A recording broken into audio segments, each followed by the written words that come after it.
Type 2 diabetes is almost entirely a lifestyle illness. So today, let's find out how you can take control instead of being reliant on so many medications for the rest of your life. After all, that's what the drug companies want. Right, let's get started.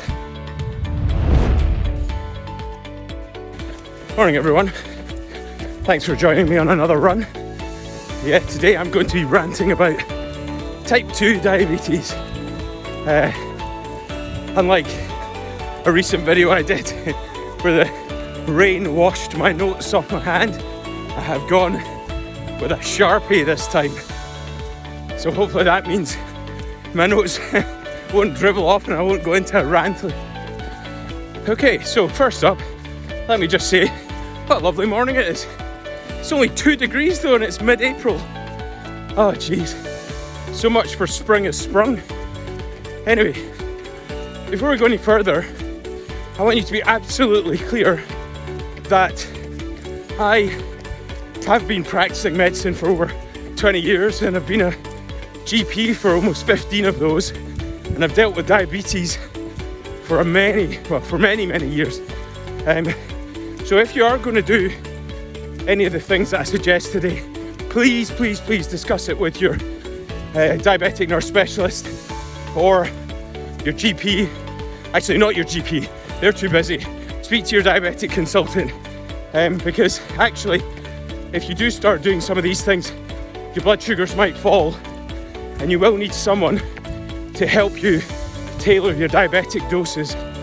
And also, to be clear, this is for people who are type 2 diabetics, and actually probably the people who have had the diagnosis for the shortest period of time. If you're well established and you've had it for 10 years or so, then by all means please do make some adjustments, but be very careful because the longer you've had it for, the harder it is to reverse those things. You might want to read How Not to Die by Michael Greger, and that's not really about diabetes, but it is about lots of sort of lifestyle things you can do to try and improve your well-being, and it does cover diabetes in it, mainly about the types of nutrition you should be looking at. So that's this book there. Right, so what is type 2 diabetes? Well, first of all, it's taking my mind off this run, so that's a good thing. Type 2 diabetes was first described in 1936, and before that it didn't have a name. Now, I'm not talking about type 1, which is where the Egyptians used to drink pee and go, oh, your pee's a bit sweet, you might have diabetes, I think you're going to die. No, this is a disease that its naming coincided, certainly sort of discovery in mainstream medicine coincided with 2 things. The first is, actually 3 things. Mechanised farming, which meant a lot more foods were available to a lot more people. The second thing was refrigeration, which meant some foods could be stored for longer, and again that meant more people could have them. And then the third thing was refining of carbohydrates, and predominantly I'm talking about wheat, and in latter years it's been more to do with refined sugars. So those 3 things really led to an increase in the symptoms that were presenting, which allowed doctors to go, there's this new disease, it's not quite type 1 diabetes, it's a bit similar, let's call it type 2 diabetes. So that's how it came into existence. So why did those things cause people to become diabetic? Well, there's really 2 reasons for that. The first is that if you have a diet that's really high in animal products, unfortunately, your body's very clever, sometimes to its own detriment. What it does with those is it likes to keep those fats stored because they're an advantage. Our bodies have lived through, centuries, thousands of years, tens of thousands of years with not enough food. So it's developed these systems to hold on to energy. And if you give it lots of animal product, it will try and store it. And unfortunately, a couple of places where it stores it is the liver and the pancreas. And those get full of fat and almost marbled. And as a result, they don't function properly. And when they don't function properly, well, you can't regulate your glucose and your pancreas can't produce the insulin properly. And therefore, things go a bit wonky with your blood sugars. So that's the first reason. The second thing that causes a problem is sugary foods. And I'm not talking about sweets or candy. I'm talking about refined carbohydrates like wheat. And unfortunately, those are in everything. And if you've met anyone or you've got a family member who's got celiac disease, you'll know how difficult it is for them to avoid wheat. It's in bloody everything. It's a binding agent. It holds stuff together. So it's in things like breads and pastas, which you'll probably know about. But it's also in things like gravies and biscuits. And because it's refined, it means it's very simple, and so it goes into your bloodstream extremely quickly. Now, if you need to eat complex carbohydrates, those go into the bloodstream very slowly, and your body can cope with those, and you have a flat blood sugar level all day long if you eat those. But if you're eating refined carbohydrates, that's not what happens. Sorry, I'm running along a road now, I have to keep stopping because the noise of the cars. Anyway, what happens is you eat some refined carbohydrates and your blood sugar shoots up, then your insulin shoots up to compensate. But the problem with that is, after the sugar goes down, your insulin's still high, and when it's still high, you want more sugar, and so your brain goes looking for more, and the cycle repeats.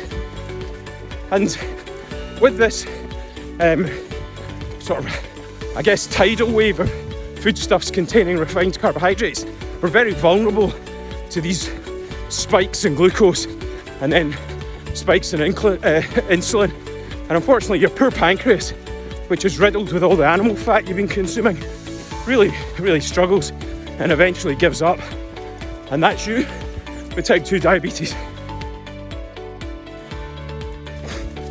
What do we do about that? Well, unfortunately, it's a silent killer, because unless you happen to have symptoms, which are not that common, you're more likely that it would be picked up in a routine blood test at the GP surgery or at clinic, and you've no idea how long you've had it by that point. If you're really lucky, you might get diagnosed with a thing called pre-diabetes, and that means you don't have it yet, but 5 to 10% of you will. And if you've got that, it's like you've been dealt like a full house in poker, because you've got quite a winning hand there. You know you might become diabetic, so you can do something about it. The unfortunate thing is, the people that are going to tell you what to do about it probably use a guideline, and the guidelines, they have some issues. Now, I should make it clear, I'm not on like a one-man, down with the guidelines person or anything like that. They've certainly saved, hundreds of thousands, if not millions of lives over the years. But I'm just going to tell you a fact, and then you make up your mind. The National Institute for Clinical Excellence, who tell doctors what to do with various illnesses and set out the sort of standard guidelines for things, their type 2 diabetic guidance is 59 pages long. And as I said at the beginning of this video, type 2 diabetes is predominantly a lifestyle illness. It's an illness of your environment. It's an illness of what you eat. It's an illness of, toxic and harmful foodstuffs, sedentary lifestyle, and things like that. But that guideline, 59 pages, and it only has 4 bullet points at the beginning about nutrition, which is kind of garbage. And more upsettingly for me, who is always banging on about accountability, they don't even really discuss diet. one of the bullet points is see a dietitian, which I think is kind of a bit lame, and then follows 58 pages of which drugs to take and when.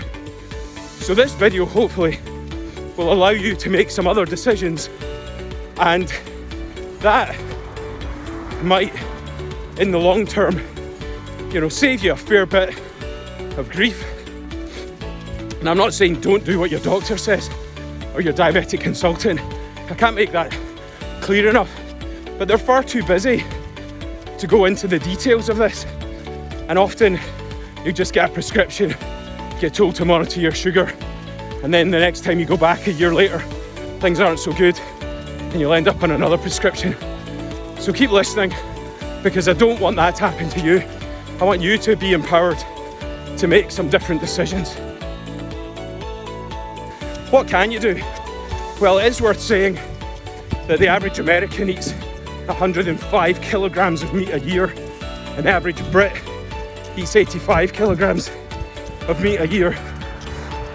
And as I've already said, all that animal product has to go somewhere, and often the organs, and that includes your heart and your guts and all the other bits and pieces, they fill up full of fat. And you know, in times where your blood vessels, and people talk about narrowing of the arteries, that's all to do with cholesterol. There's no cholesterol in plants. I'm sure you can see where I'm going with this. In Slovakia, they've now made a whole food plant-based diet first line for type 2 diabetics, because in a vast majority of cases, if it's caught early enough, that will put you into remission, which means that will reverse your diabetes to the point where you might not need any medication.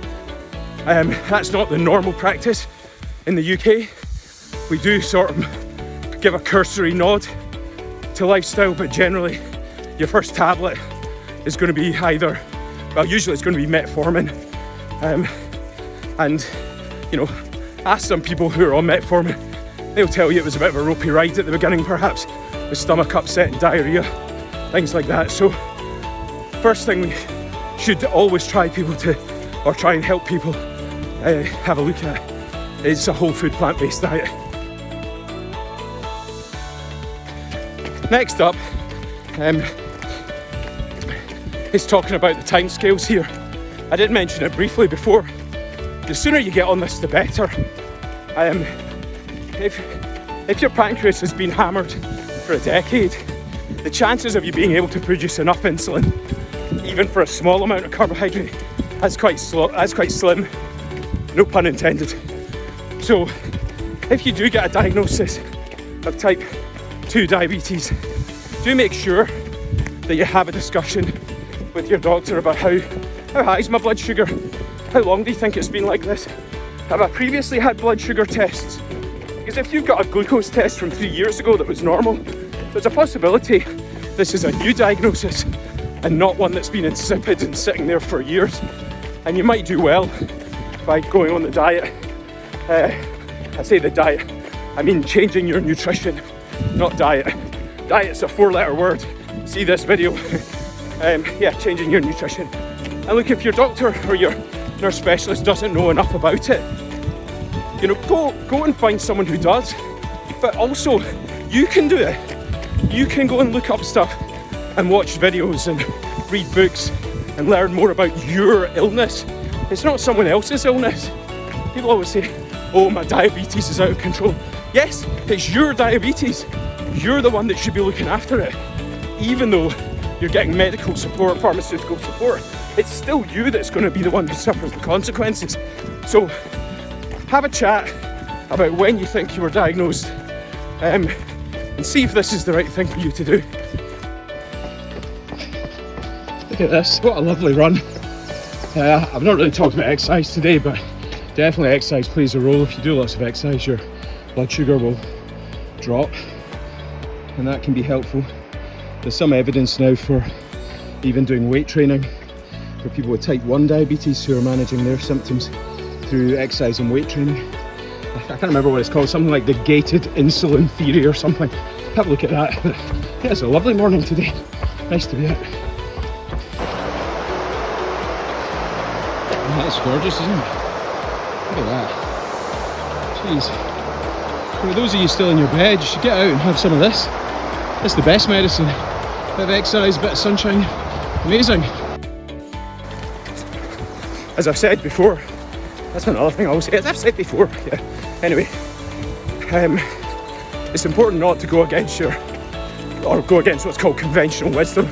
I mean, goodness me making these videos sort of almost gets me in a bit of trouble because other people say, you're not living in the real world. And they're very conformist. But I'm going to say quite an inflammatory statement here. And believe me, I prescribe medications all the time. And they do save lives. But here's one thing, or another thing to consider. The pharmaceutical industry does not want you to live for a long time. They want you to be sick for a long time. If they invented a medicine which you took once and it cured diabetes, that company would be out of business because they couldn't afford to keep producing it because they would have no customers. So bear that in mind. Do they have your interests at heart or do they have their shareholders' interests at heart? I'm very grateful that they're there because, as I said, modern medicine has saved millions, even billions of people as a result of amazing science, amazing research. But in terms of the actual taking of the tablet for the rest of your life, I always wonder, would people be better exercising more and eating healthier and go to bed earlier and all that good stuff, as opposed to just taking a pill every morning with their cup of tea? So have a think about that. So what should I eat? Well, I've said it there, whole food plant-based diet. Now, there are some easy cheats for that. And the predominant one is, if it's beige, don't eat it. And that means breads, pastas. It also means things like white rice, white potatoes, those kind of things. Some of those are whole foods, but they have what's called a low glycemic index, which means they push your blood sugar up very rapidly, and then you're in trouble from an insulin point of view. So do, as a blanket rule, if you see something that's beige, have a think, is there a better option? What are those better options? If you're eating rice, go for brown and wild rices. They still contain a lot more fibre. Fibre holds on to some of that carbohydrate. Fibre is a carbohydrate, but it's one that slows down the stream of sugars going into your bloodstream. It's also much better for your gut microbiome, which helps regulate a lot of other systems in your body. So go for the wild version or the brown version. And that's also true for pastas. Go for things like lentil pasta or brown or spelt pastas. They still contain carbohydrates, but they'll go into your bloodstream even slower. When it comes to breads, that's a tricky one. The average slice of white bread has 5 sugar cubes in it, worth of sugar. And average brown bread has 4 sugar cubes, but it does go into the bloodstream a bit slower. So if bread's a must-have, opt for the brown, opt for the seeded, but ideally get it from a bakery because then it has less garbage in it.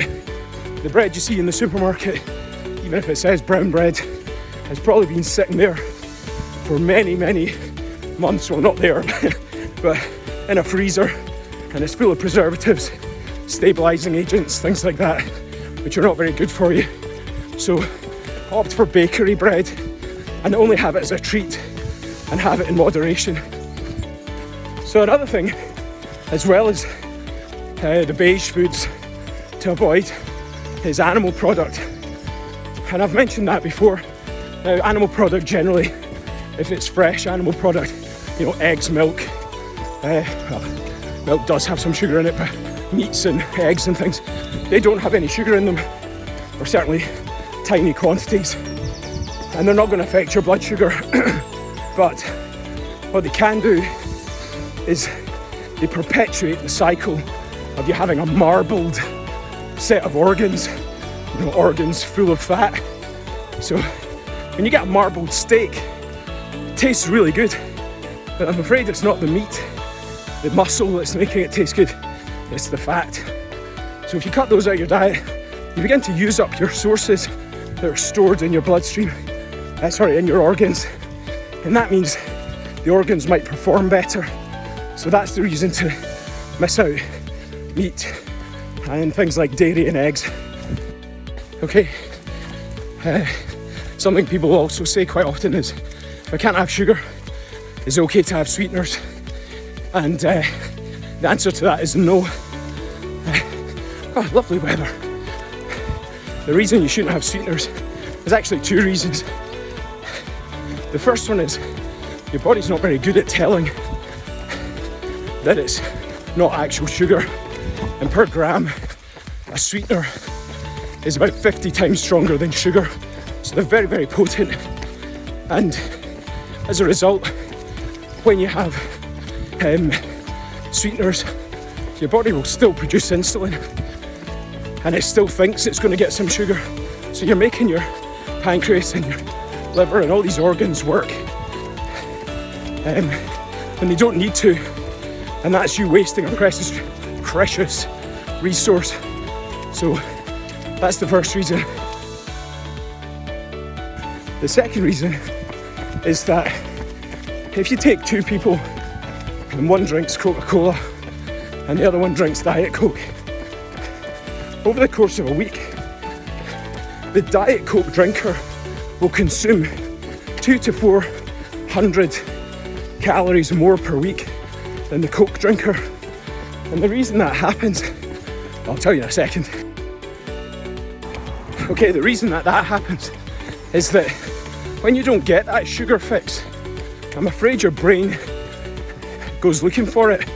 The insulin's saying, hey, where's the sugar? I thought there was going to be some sugar here. You know, they've been invited to a party and all the lights are out. So your body automatically will start looking for sugar. And as a result, well, the first thing that happens is the Coke drinker might drink a litre of Coke, but the Diet Coke drinker will drink 2.5 times as much, trying to get the same sugar fix. And when you don't get it, you snack. And so all these diet drinks that say you'll lose weight, they always say it's part of a calorie control diet. But the reason for that is they know you'll drink more of it and then you'll snack. So your calories are not controlled. And again, you're going to go looking for carbohydrates. And that is what puts your blood sugar up. Well, yeah, your blood sugar goes up and there's no insulin to match it. So stay away from sweeteners. Well, thanks for getting to the end of this. I've got one last thing to say, and I've said it a couple of times. Do not stop the medication that you're on. Do not ignore the medical professionals. Do not listen to me, independent of their opinion. You know, do please take some of this information to either your GP or your nurse specialist and say, listen, I watched this video, it gave me some ideas, I want to maybe consider coming off some tablets, can you help me? And if they say yes, amazing, never let that person go. So yeah, just don't do anything reckless. I hope you enjoyed this, I hope you learned something, and I'll see you in the next video. Look at that, lovely morning. This is what it's all about. Also very good for your diabetes. Do more exercise.